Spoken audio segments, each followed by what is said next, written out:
Hey everyone, today we are going to be doing expressions with rational numbers. So I can simplify expressions with rational numbers. Before we do that, I just want to remind you, let's do some practice problems simplifying. So we're going to, anytime I see parentheses, I think distributive property.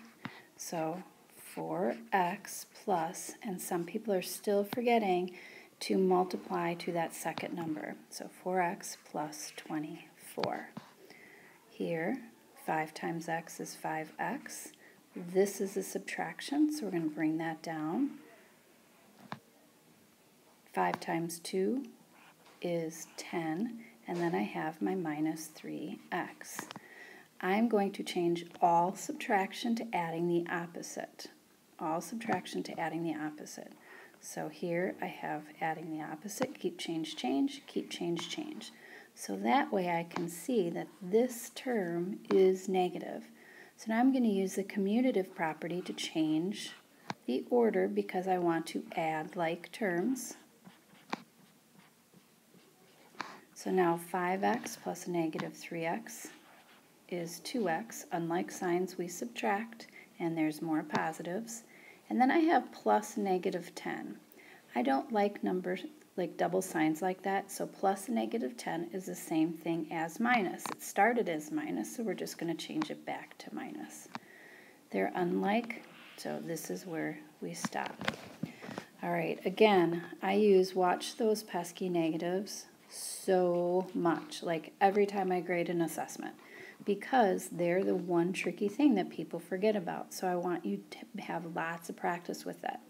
So here, I'm going to think of this as the opposite, and I'm going to change this subtraction to adding the opposite. So the opposite of x, we can write like this.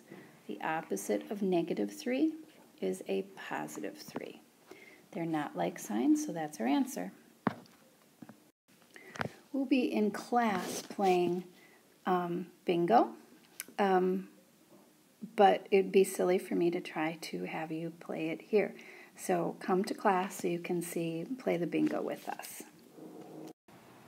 All right, this is where the rational number parts come in. We have practiced percents already this year, but percents again is something that comes up over and over and over. So we are going to be writing equivalent expressions using what we know about percents. So I'm going to make this a little bit bigger and do the first couple with you. All right, so we've talked about percents as models mostly, but a real easy way to find the percent of something is just take the original times the percent, but the percent in decimal form. So 20% is, remember that percent means over 100. So you move the decimal over 2 places.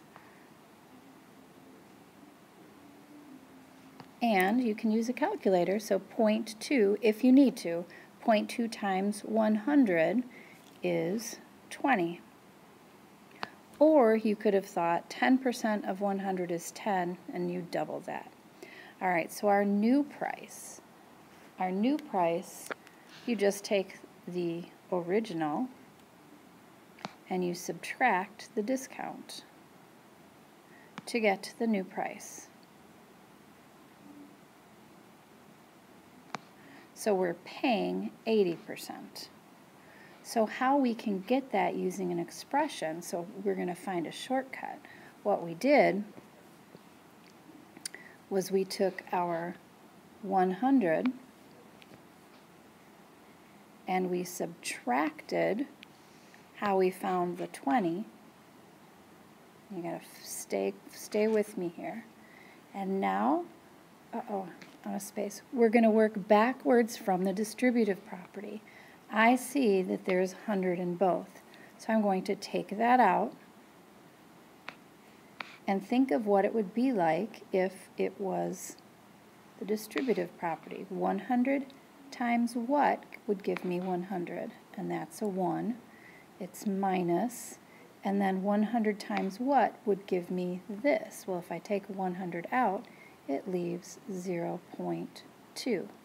So really what we could have done a shortcut is we could have taken, to get that 80, we could have skipped this step completely and just subtracted our 0.2 from 1 and multiplied by that 0.8 because we're paying 80%. All right, so let's try this again with 50 this time. So to get 20% of 50, we multiply 50 by 0.2, and that is 10. So to get our new price, we have to take our 50 and subtract 10, so our new price is $40. The expression, we could have taken our 50 right there and subtracted how we got the 10, which is right here.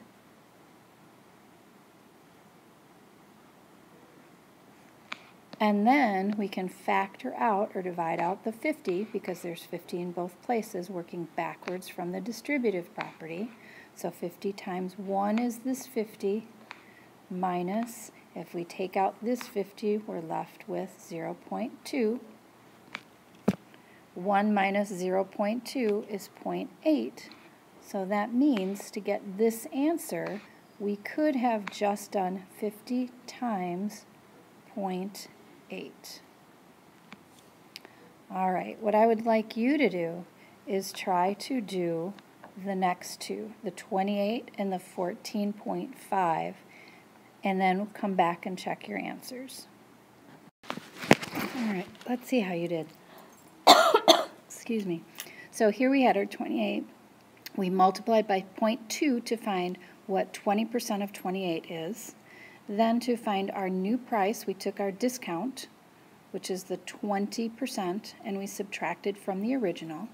But then to get the expression, the equivalent expression, in other words, to find a shortcut, we took our original 28 and we subtracted how we got our 560, which is right here, and then we factored out this 28. Both of these had 28 in common, so we took it out and we thought of the distributive property. 28 times 1 gives me this 28. 28 times 0.2 gives me this expression. So once I do my 1 minus 0.2, I get 28 times 0.8. So the shortcut is you could just subtract the percent from 1, so that the percent of the discount from 1 to get how much you really owe. So check the 14, and then let's do this x1 together because it's the same thing, but instead of having a price, notice how the whole first column is the same, the whole second column is the same, the whole third column is the same, except for this number. So here, to get 20% of x, we would do x times 0.2. Or we could write that 0.2x. And then to get the original, so if x is our to get the discounted price. So this is how much the discount is. So our new price is we take our original price, which is x, and we subtract the amount of the discount.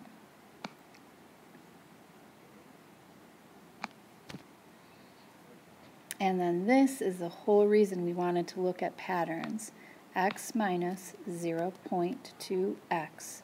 What do they have in common? They have this x in common. Just like up here, there was the 1450 in common. So we're going to take that out. X times 1 gives me x, minus, if I take x out of this expression, it leaves me with this. So now, if I have 20% off of something to get the amount I pay, I just have to take 0.8, or 80% of my original. All right, let's see if we can do that, but with a different amount of discount. Now our discount is 33%. So write an expression that represents the amount of the discount. We don't know the original price, so we're going to have to use that x. So how do we find 33% of x? We change this percent into a decimal. 0.33, and we multiply it. 33% of x. This of in math means multiplication. So 0.33 times x. Write two equivalent expressions that represent the new discounted price. While one of them is taking our original price and subtracting that discount amount. So here's the amount of the discount. So I took my original, I'm going to subtract, 3x, the amount of the discount. So now this is the new discounted price, the original minus the discount. But I need two equivalent expressions. So here is an expression, and I'm going to rewrite it a different way. So remember, this is where we look.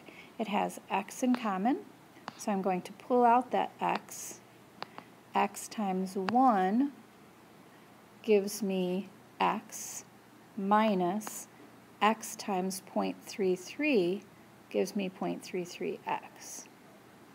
So like that. And then I can take it even one step further and do that subtraction if you so chose. So we could do, and this is what I would do actually, is 1 minus 0.33 is 0.67, and then it's still being multiplied by x. So use one of them to find a discounted price if the original was 56. Well here, this one right here, I have a lot to try to figure out. I have to put in x in two different places, where here it's just one place. So I'm going to take my 0.6, so 0.67 times my 56. So I'm finding 67% of 56, and that is $37.52. Again, use a calculator for that. And let's do some expanding of this idea. How would you express this if instead of the items being decreased, it's being increased? So remember, decrease means subtraction. Increase means addition. So instead of it being decreased, it's going to be increased. So we could do x plus 0.33x and then take out that x.